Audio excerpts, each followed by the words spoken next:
a brand new 767. Fuel pressure? Why would that be? How come I have no instruments? A catastrophic failure at 26,000 feet. Winnipeg, Air Canada 143. Air Canada 143, go ahead. Just lost both engines. Holy cow! I'm talking to a dead man. How far are we from Gimli? You're approximately 12 miles from Gimli right now. I guess I'll just slip it. The crew is out of options and running out of time. They're at the controls of a 95-ton jet that's quickly falling from the sky.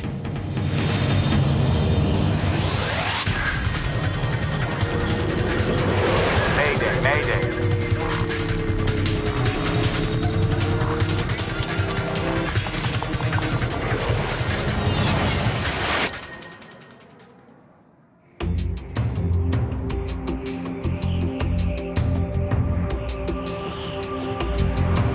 In placid skies over central Canada, Air Canada Flight 143 is just past the halfway mark of its journey from Montreal to Edmonton, Alberta.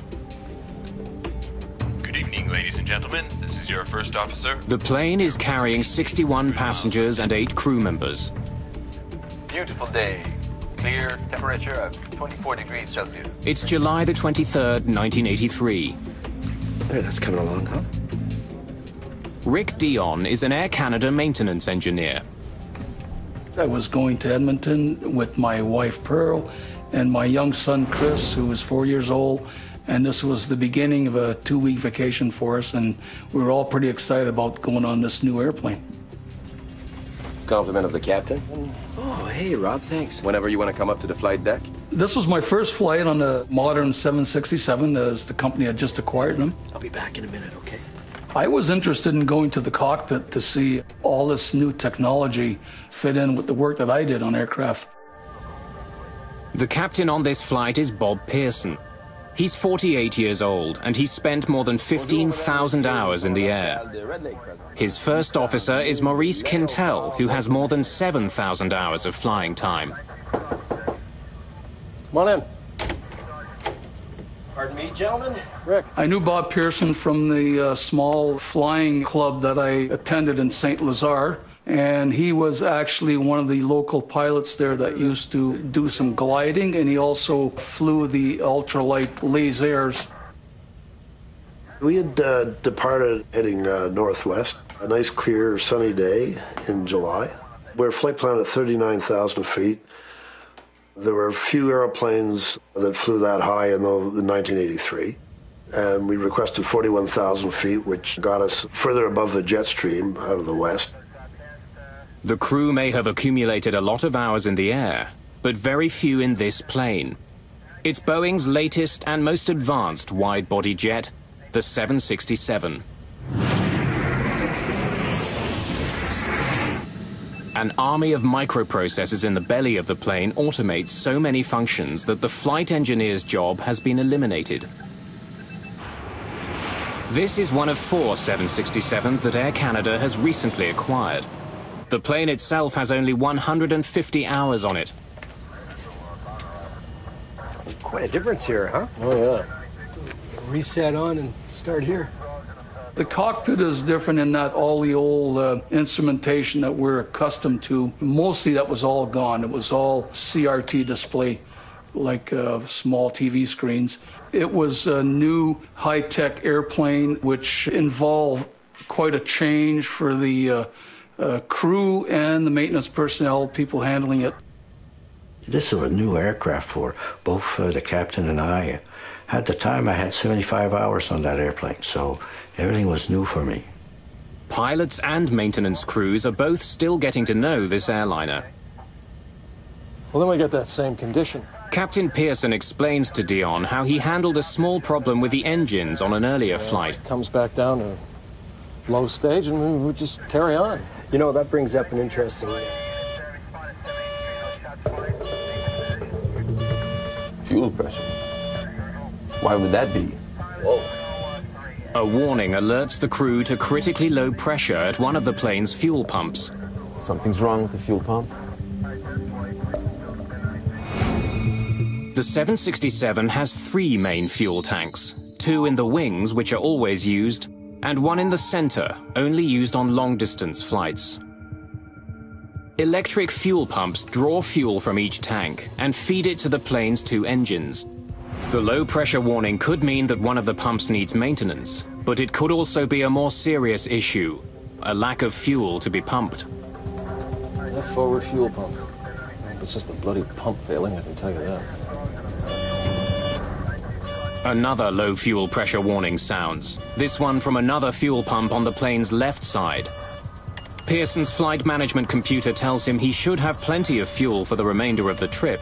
The 767 also has separate digital fuel gauges, but on this flight those gauges are out of service. The warnings don't make sense. It got a little more interesting when the second fuel boost pump light came on for that tank, which was the left tank. This seemed quite abnormal, that 2 pumps would fail in a brand new airplane. We had some kind of a problem that we didn't understand. What would your assessment of that be? My own personal thoughts? You might be low on the left tank. I used to be involved with transferring fuel, and I know that when you're trying to empty a tank, it'll start flashing periodically, and then the pump will reprime, and then the light will go out. In this case, it appeared to do exactly the same thing. Captain Pearson knows that if the left tank is running low, the right tank may be low as well. Let's head for Winnipeg. Now. Pearson wants to land as soon as possible in case he is running out of fuel. The crew is still more than 700 miles away from their original destination, Edmonton, Alberta. The nearest major airport is Winnipeg, Manitoba, a mere 120 miles away. We're showing lots of fuel on board our flight management computer and 3 normal fuel checks, cross-checked with our fuel on our flight plan. So we elected to divert the flight to Winnipeg, where Air Canada has a main maintenance base.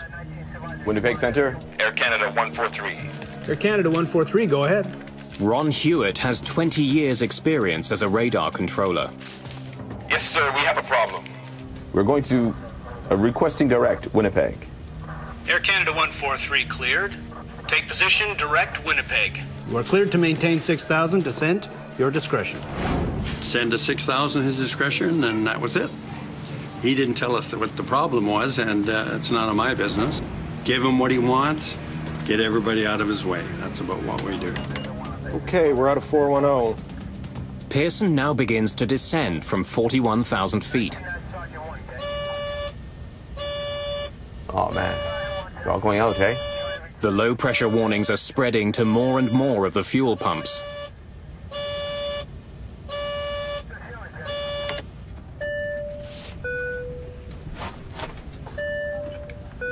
Quintel instructs the cabin crew to prepare for an emergency landing. Hello?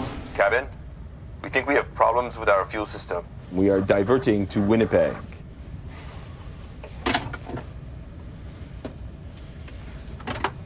All flight attendants to front galley, please. I hope this is just false warnings. Rick, can you think of anything we haven't done? No, I can't, Bob.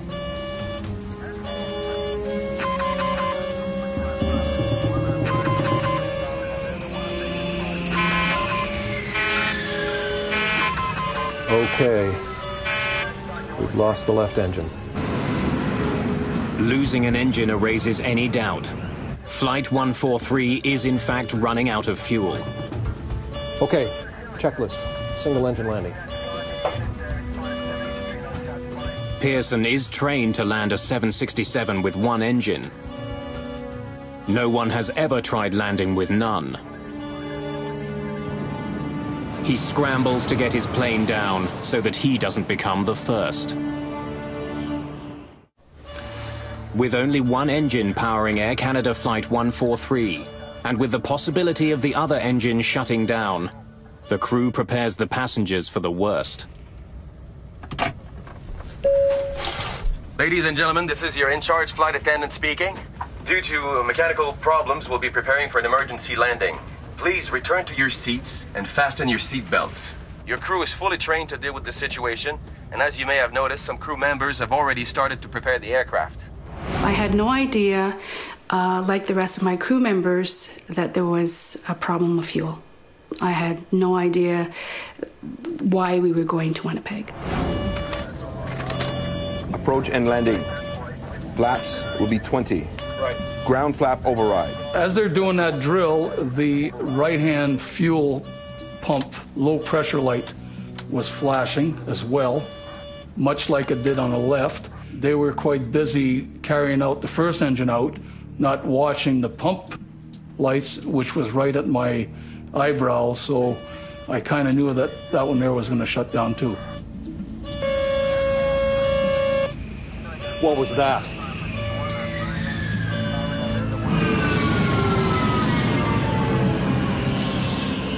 Very shortly, we will begin giving you instructions.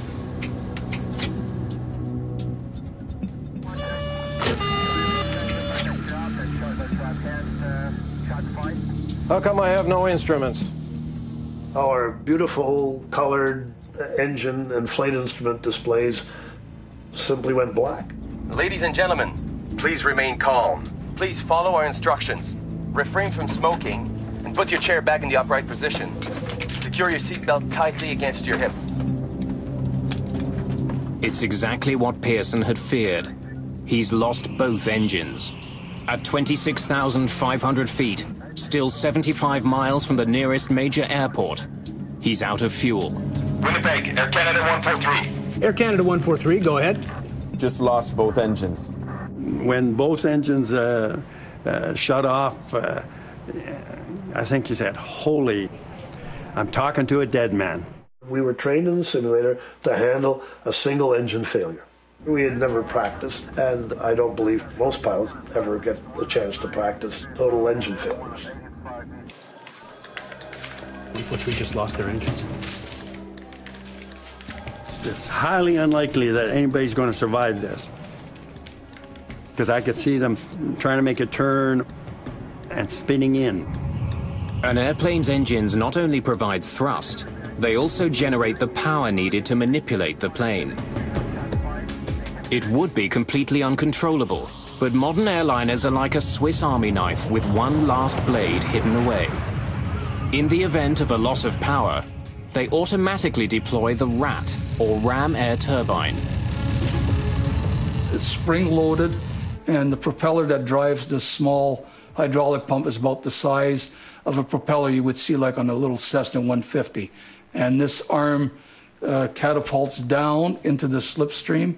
This propeller starts to turn, drives this hydraulic pump, and it gives you basic systems. I was pretty quiet, flying without motors. Pearson knows that time is running out. He needs directions to the closest landing strip. 143, this is a Mayday, and we require a vector arm to the closest available runway. 143, we copy that all okay. But the loss of the plane's engines has had an unexpected consequence at air traffic control. They're gone. They were right here. We've lost him. He's dropped off the screen. I need primary radar.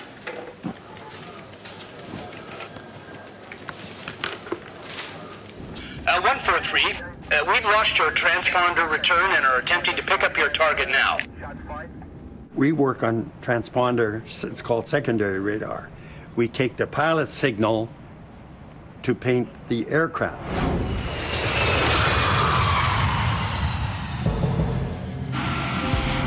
Commercial jetliners are equipped with a transponder, a device that transmits coded information which air traffic controllers use to determine the plane's location.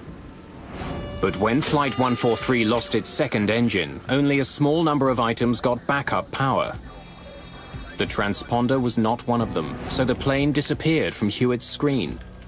Flight 143 is somewhere east of Winnipeg, but no one knows exactly where or how far it is from the airport. In spite of its enormous weight, a 767 doesn't plunge from the sky when it loses its engines.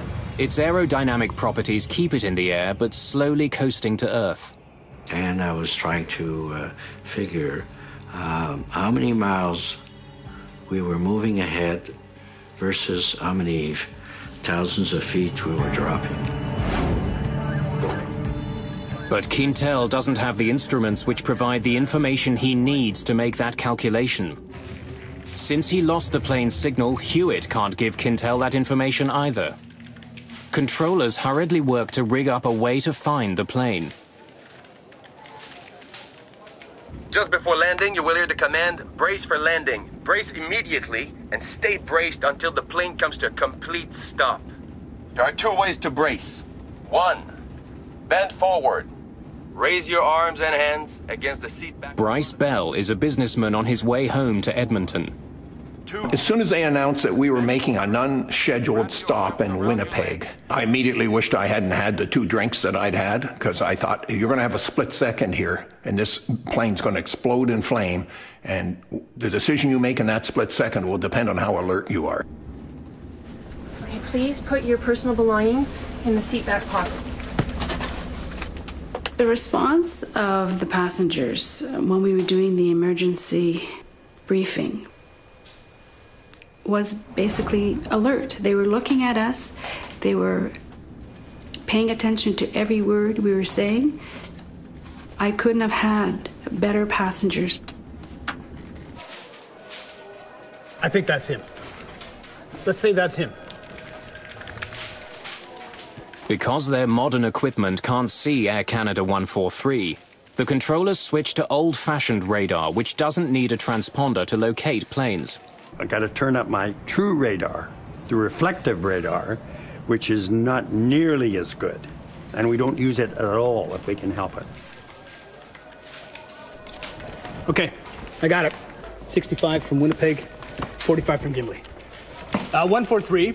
We have you at 65 miles from Winnipeg and approximately 45 miles from Gimli. For the first time since losing power, the pilots know their distance to Winnipeg. We might make Winnipeg. Quintel, however, thinks that Gimli is a safer bet. Gimli, Manitoba has a decommissioned Air Force base. It's about 20 miles closer than Winnipeg.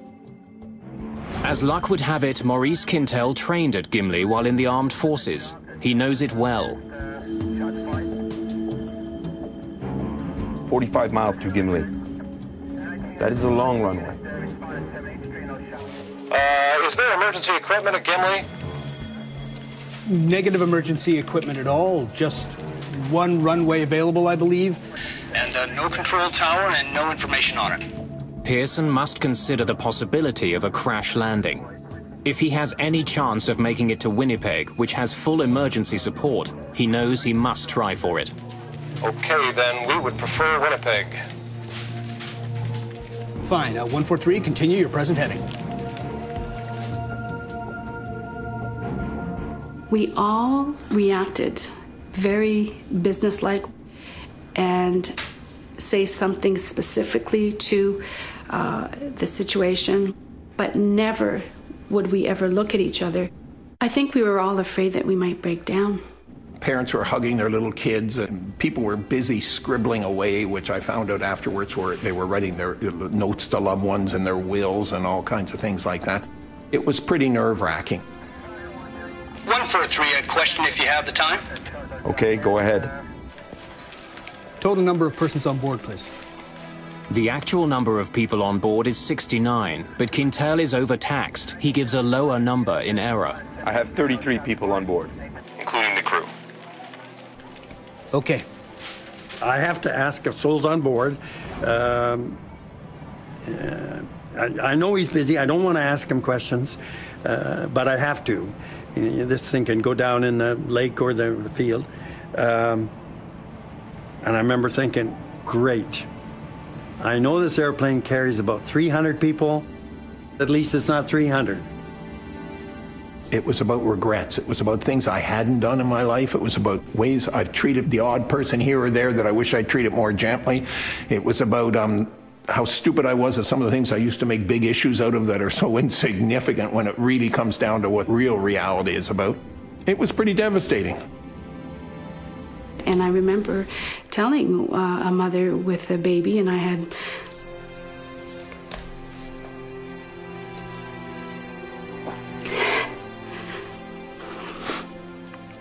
my daughter Victoria, and telling this woman that it was going to be okay. And I did it. I was so proud of myself that I could be so straight with her and tell her that it was going to be all right and really look at her in the eyes. Okay, and how far from the field are we now? You're 35, correction, make that 39 miles from Winnipeg. Roger. Now that controllers can see Flight 143 on radar, they can provide Quintel with the information he needs to figure out if he can glide as far as Winnipeg. Roger, what is your altitude now? 8.5. 8.5. About 8,500 feet above the ground, Captain Pearson can see his destination. Winnipeg's airport is less than 35 miles away. We're visual. But the news from Quintel is not good. Bob. Morris was calmly keeping track of our distance by input from Winnipeg Air Traffic Control and our altitude, and calculated our profile and came to the conclusion that we might not make the runway in Winnipeg. We can last maybe another 20 miles. We're not going to make Winnipeg. Quintel has calculated that at the rate they're falling, they would hit the ground a full 15 miles short of the runway. How far are we from Gimli?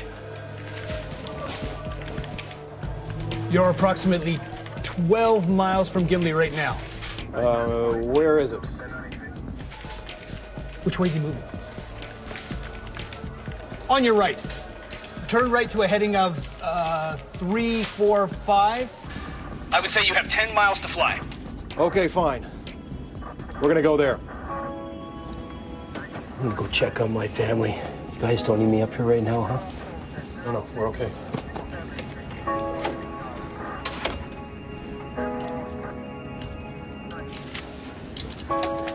Don't worry about it. It's okay. They got it under control.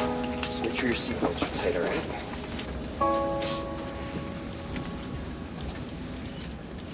When I went finally to sit down in my seat, this is where I thought, wow, you know, this is it.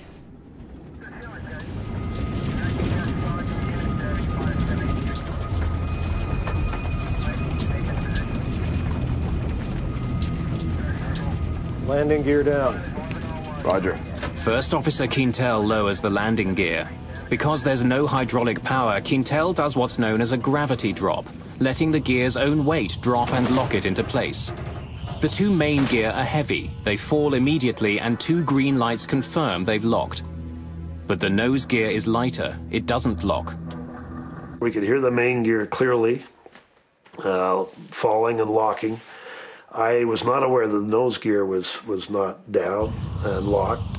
It was sort of a last minute, and if it's something that you cannot control, you don't talk about it, you don't mention it, you know. The main thing was bring the aircraft on the runway. 5 miles to touchdown. Roger. We have the field in sight. 5 miles from Gimli, Pearson and Quintel finally see a runway they can land on. But there's a problem. We're too close, huh? It's going to be too steep, too fast. Yeah, I know. Pearson is almost at the runway, but he's much too high above it. If he comes down at a normal descent rate, he'll miss the landing strip. But if he comes down steeply, his plane will gather a dangerous amount of speed. He won't be able to stop before the end of the runway. The normal approach, we have leading edge and trailing edge flaps which allow us to slow the airplane down and fly at a slower speed safely. We did not have those flaps as they run off the main hydraulic system. So what are we going to do? So we had two possibilities. One of them was to do a 360-degree turn and lose the excess of altitude. On the other hand, I thought it would take about 3 minutes, and we were already descending at the rate of 2,500 feet a minute.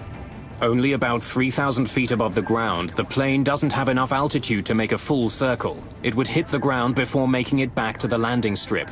Pearson chooses a second option. Well, I guess I'll just slip it. Pearson decides to try a maneuver called a side slip, practically unheard of on commercial airliners, but sometimes used by glider pilots. And Bob Pearson has a lot of experience flying gliders.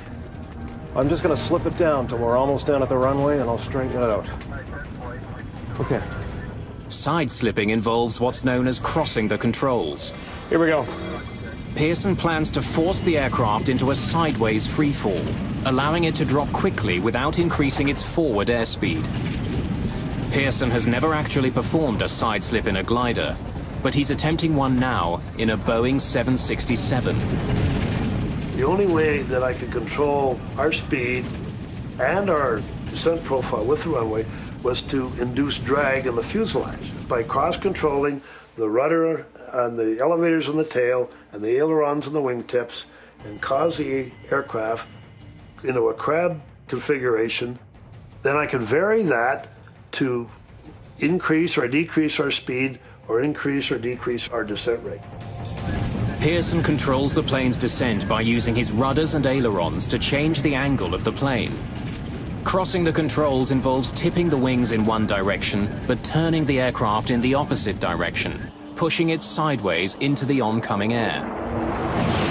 As Flight 143 begins to drop towards the Earth, Quintel is about to discover something he did not expect. The runway he trained at 15 years ago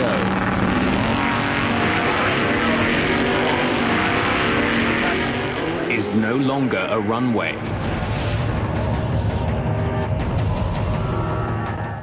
Captain Bob Pearson is out of fuel, out of engines, out of options. If he can't line up with the runway at Gimli, he doesn't get a second chance.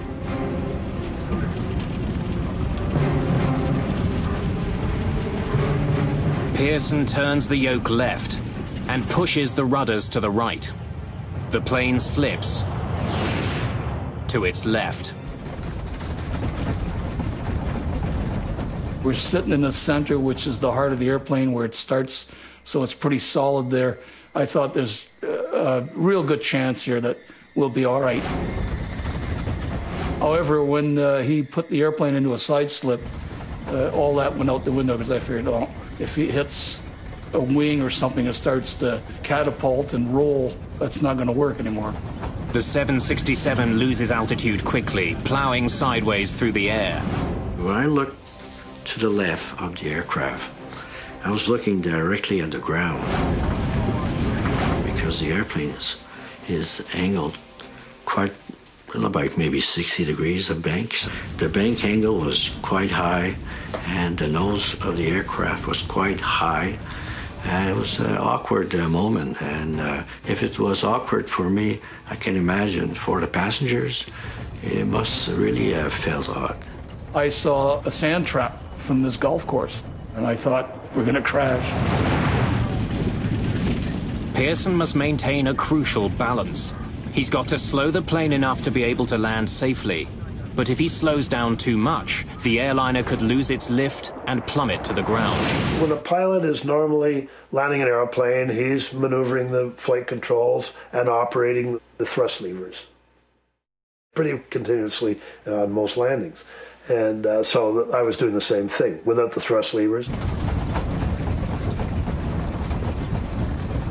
This is where I thought of my daughter Victoria being alone with my husband, and how he was going to cope with our daughter, and how she was going to cope without having a mom. As they approach, Pearson focuses on his target, the threshold of the runway.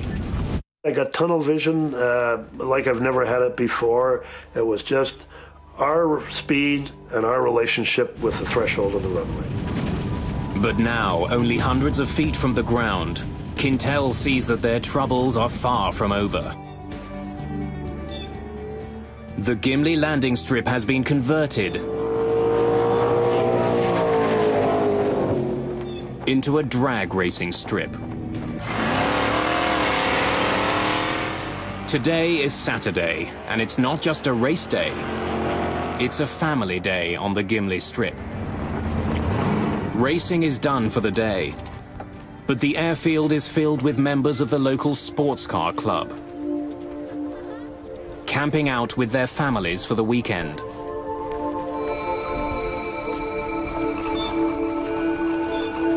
Two children have decided to pedal the length of the runway. They don't hear the plane coming for them. Without engines, it's silent. And one thing the 767 doesn't have is a horn. Brace! Brace for landing!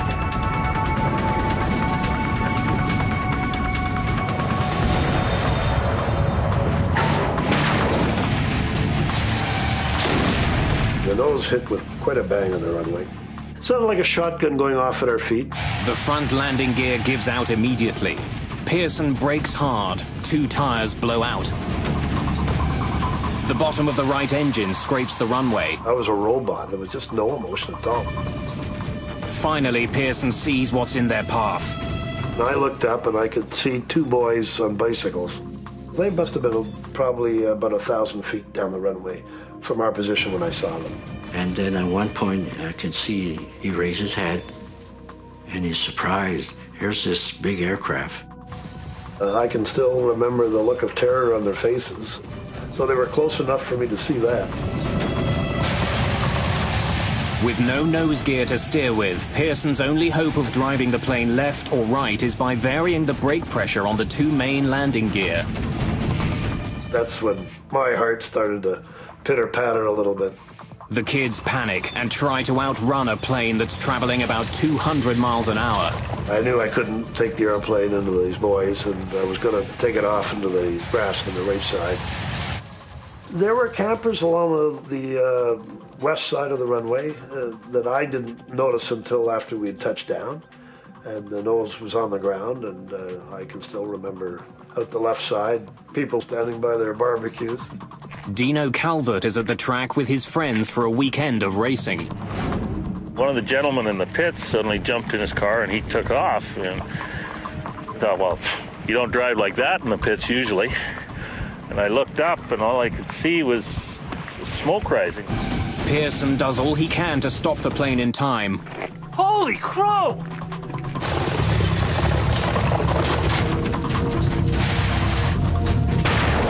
The plane plows into a guardrail installed down the middle of the runway. Smoke, Bob.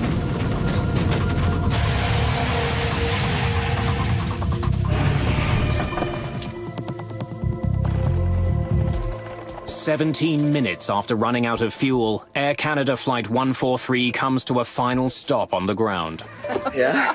You okay? Somebody yelled, "Yahoo!" or something, and then people started applauding. And we were so grateful. We made it. When you believe that you're going to crash, you do believe that the airplane is going to break apart, you're going to have fire. Evacuate! Evacuate! Evacuate! All right, let's go. We gotta get up. Thick smoke is quickly filling the cabin. The crew doesn't take any chances. They want everyone off the plane as quickly as possible. There was a sense of joy, and then a panic kind of, it seemed to go in waves, and then a panic saying, we got to get out of here, we got to get out of here. Less than 2 months earlier, an Air Canada DC-9 made a successful emergency landing in Cincinnati, only to burst into flames on the tarmac before all the passengers could get off. 23 people died. The crew and passengers of this flight want to avoid a similar fate.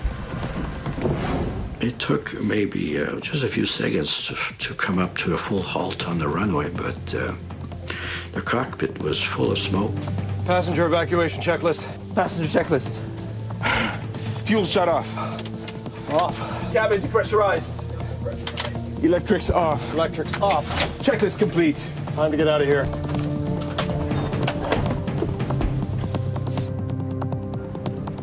Come on, guys, get some fire extinguishers. We grabbed the fire extinguishers on our way, and you never go to a fire at a racetrack without having a fire extinguisher with you. And we ran up towards it. The doors open up, and you see the chutes come out, sort of like a spider growing legs. The plane ended up eventually standing almost what appeared to me to be almost on its nose. When I opened my door and I saw that the chute was so steep, I thought, oh my goodness, how do I get these passengers to go down? Due to the nose-down angle of the plane, the two rear slides don't reach the ground. 10 people are slightly injured during the evacuation, most of them coming down the steep rear slides. I heard on the west radar frequency, he said, one of the 767 says, he's down okay, he's in one piece, and that's when our cheer went up. I said, okay, because all of these people were going to sleep in their own bed that night.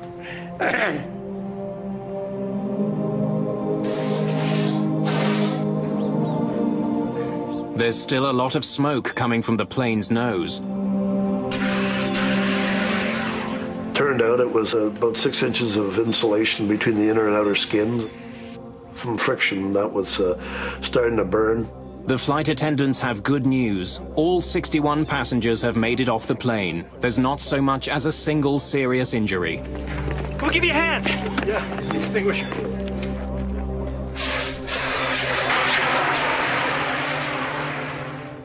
Bob Pearson has done what no one has done before. He's safely landed a 767 with no engines, gliding to safety for more than 26,000 feet.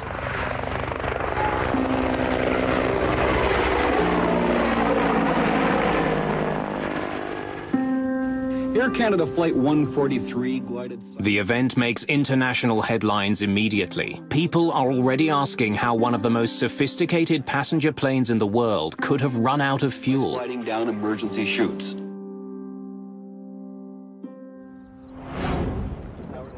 By the next day, the investigation has already begun.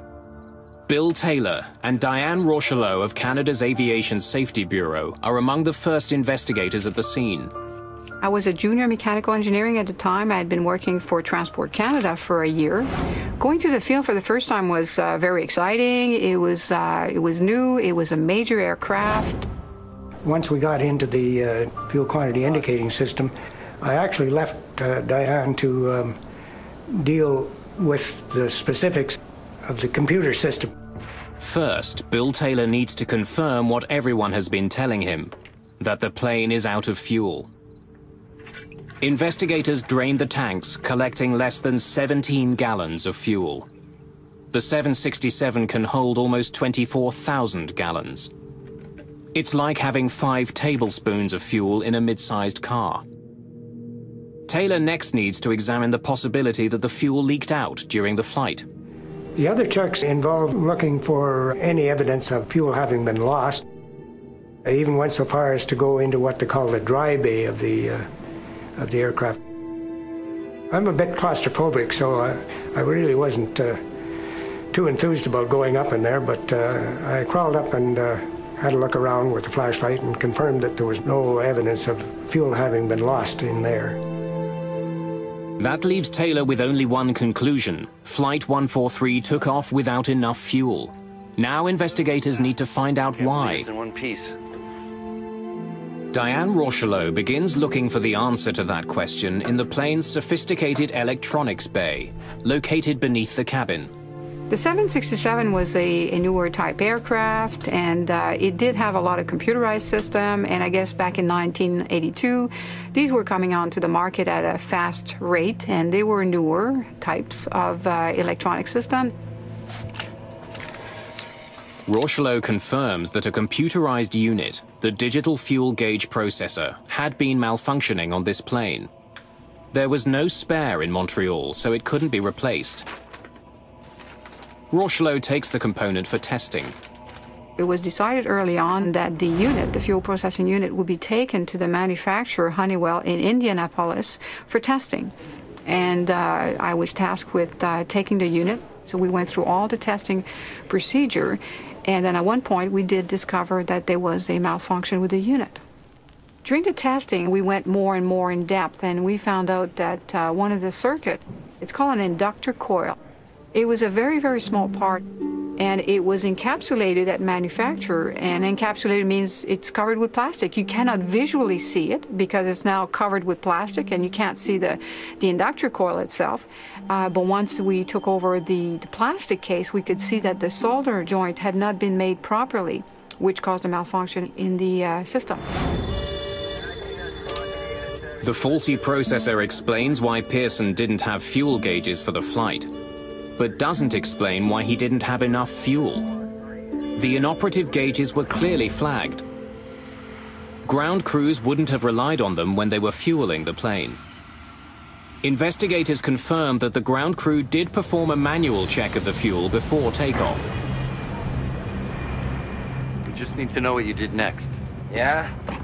We did a manual check of both tanks, and then we pump enough fuel for the trip to Edmonton. Flight 143 should have taken off with enough fuel for the trip. Okay, thanks. That helps.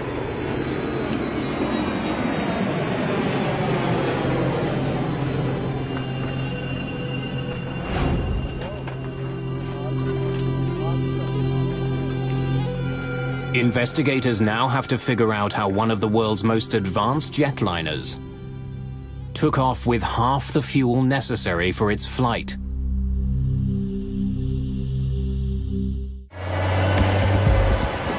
The investigators know that with its fuel gauges out of service, Flight 143's fuel tanks were checked manually. Then the fuel for the trip to Edmonton was added to the tanks.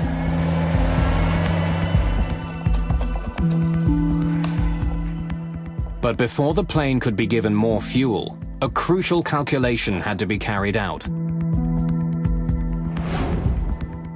Pilots need to know the weight of the fuel on their plane. But fuel trucks pump jet fuel by volume.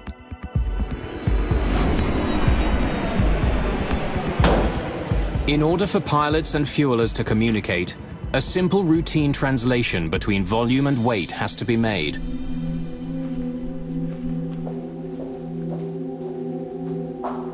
You.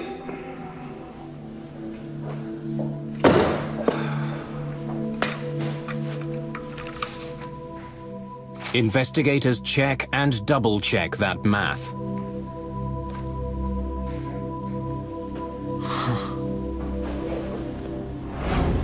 The fueling records from the day of the accident provide the answers they've been looking for.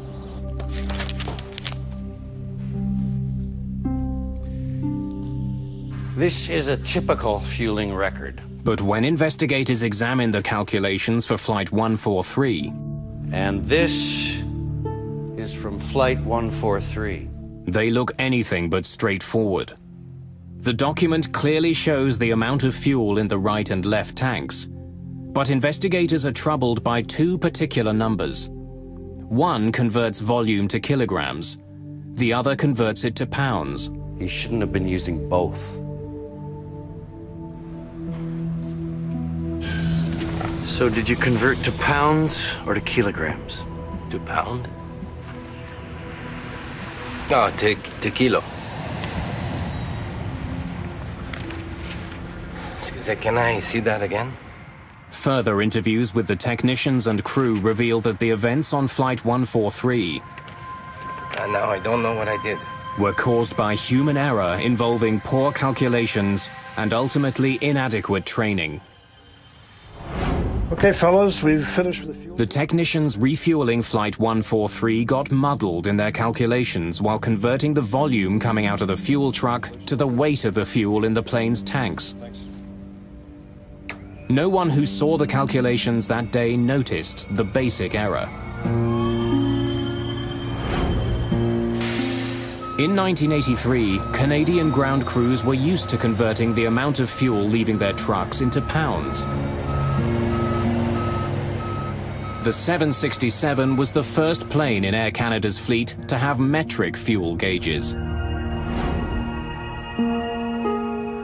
Its fuel should have been measured not in pounds, but in kilograms, which requires a different calculation. Flight 143 needed 22,300 kilograms of fuel for the trip. But pilots and technicians let it leave with 22,300 pounds instead. Because a pound is about half a kilogram, the plane only got half the fuel it required, which explains why Pearson's flight computer told him he had plenty of fuel. He entered the wrong amount of fuel to start with. In the past, the flight engineer calculated the fuel loads. This accident raised an important question. Whose job was it with the two-man crew? Better training is definitely an issue in an incident such as that. If everyone is trained and the lines are drawn as to who's responsible for what, then there's no ambiguity on it. People know what they're responsible for. In this case, it was sort of open-ended. We weren't aware who was responsible for the final say on this field stuff. A subsequent inquiry found that none of those involved that day was trained in metric calculations. Not the ground technicians, not the pilots. I had not received any, neither of us had received any training at all on doing these calculations. The computer that had replaced the 767's flight engineer was broken, and no one knew who should be doing its job. Air Canada 143 was essentially down a man. And the goal is to prevent a recurrence of this particular event. And also, we also find out other systems that might have been either at fault or maybe they could cause a problem in the future. And you do try to prevent recurrence. All right. It took a string of mechanical and human failures for Flight 143 to run out of fuel. But another failure that day may have saved some lives. If the plane's nose gear had not collapsed, it would have taken Pearson much longer to stop. The plane could have slid into the people who were at the strip that day, which would have had catastrophic results. There could have been more injuries or even loss of life. Pearson and Quintel were partly blamed for their roles in the incident. A government inquiry recommended that Air Canada re-evaluate the training of flight crews and ground technicians in metric fuel conversions. It also recommended that the airline keep more spare parts, such as fuel gauge processors. Rick Dion retired in 2003 after a long career as Air Canada's coordinator of maintenance control. First Officer Maurice Quintel was promoted to captain in 1989. Captain Bob Pearson went on to fly 10 more years for Air Canada, his experience at Gimli shaping the rest of his career as a commercial pilot. This experience affected me mostly by making me more relaxed as a pilot, giving me the feeling that as much as I've trained for all those years, that there's always that question about how you're going to perform when the chips are down, and I now have the feeling that no matter what, as long as an aircraft stay together, I would get it safely back on the ground. And so it's been a relaxing experience. It's the knowledge that you know under stress you can perform. Before that, you don't know. You just hope you will, and you train for it, but you never know. With the things that they had to deal with was magnificent. I think that got proven in the simulator in Vancouver. They tried out this same circumstances with several crews, and they all crashed. Probably the most important thing that came out of it was a realization that when something new is introduced, special attention and training needs to be accomplished for people to be aware what they're dealing with. When we had landed and the airplane was all in one piece, I thought, wow, I got another chance to fly again. Because of a tragedy like that, once you take your deck of cards and fire it in the air, you're truly free. And I guess from that point of view, Gimli could, I find it very difficult to say, but Gimli was maybe almost the best thing that ever happened to me, next to meeting my wonderful wife and marrying her. 2 days after the landing at Gimli, Air Canada's 767 was back in the air on its way to Winnipeg for repairs. A quarter century later, that same plane is still in service, and it still carries the nickname that Bob Pearson earned it, the Gimli Glider.